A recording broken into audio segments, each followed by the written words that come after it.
Hello, আসসালামু আলাইকুম। আমি ডক্টর শহীদুজ্জামান শুভ। আশা করি আপনারা সবাই ভালো আছেন। আপনারা কি জানেন যে মেডিসিন ডিপার্টমেন্টে যে পেশেন্ট গুলা ভর্তি হয়, তার বেশিরভাগ রোগ যে হয়, এই রোগের প্রধান কারণ হচ্ছে ধূমপান। সিওপিডি বলেন, অ্যাজমা বলেন, শ্বাসকষ্ট, দীর্ঘমেয়াদী ব্রঙ্কাইটিস সবগুলার পেছনে অন্যতম প্রধান কারণ ধূমপান।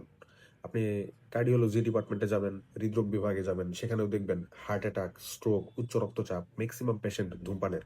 হার্ট অ্যাটাকের কারণে কি হয়? হার্ট অ্যাটাক কিভাবে হয়? দীর্ঘদিন আপনি স্মোকিং করেন, রক্তনালী শুরু হয়ে যায়, শক্ত হয়ে যায়, রক্ত জমাট বাঁধে, ফলে হার্ট অ্যাটাক হয়। তারপর স্ট্রোক, মস্তিষ্কের রক্তনালীতে রক্ত প্রবাহ বাধা পেলে বা ছিঁড়ে গেলে স্ট্রোক হতে পারে। উচ্চ রক্তচাপ তো এই হাই প্রেশার, এটা তো সবাই জানেনই যে ধূমপানের কারণে এটা হয়। ক্যান্সার, মুখের ক্যান্সার। এখন দেখবেন মুখের ক্যান্সার, মাড়িতে ক্যান্সার হয়, জিহ্বাতে ক্যান্সার হয়, গলায় ক্যান্সার হয়, খাদ্যনালীর ক্যান্সার, পাকস্থলীর ক্যান্সার। আপনি যদি হিসাব করেন এই ধরনের সব ধরনের ক্যান্সারের পিছনে কিন্তু ধূমপান। তারপর পাকস্থলীতে আলসার সৃষ্টি করে, পেপটিক আলসার ডিজিজ তৈরি করে, স্নায়ুতন্ত্রে সমস্যা করে। আপনি দেখবেন হাত ও পায়ে স্নায়ু ক্ষতিগ্রস্ত হয়।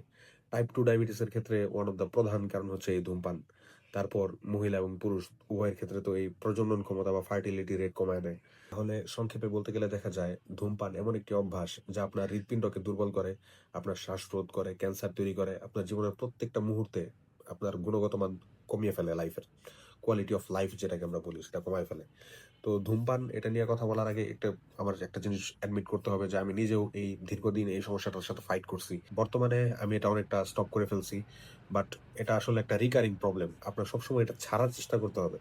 আপনি সবসময় নিজের সাথে একটা যুদ্ধ করতে থাকবেন যে আপনি কিভাবে এটা ছাড়তে পারেন। সো আপনার এই রোগ প্রতিরোধ ক্ষমতাকে যদি আপনি শক্তিশালী করতে চান, তাহলে আপনার আজই ধূমপান ত্যাগ করার অন্তত চেষ্টাটা আপনার চালায় যেতে হবে। এবং এই সিদ্ধান্তটি আপনাকে সুস্থ এবং সুন্দর একটি জীবন দিতে পারে। স্বাস্থ্য নিয়ে কোনো প্রশ্ন থাকলে আপনি আমাকে জানাতে পারেন। আমাদের কমেন্ট বক্সে আপনি কমেন্ট করতে পারেন। আমার চ্যানেলটিকে সাবস্ক্রাইব করে ফেলতে পারেন। ধন্যবাদ। আসসালামু আলাইকুম।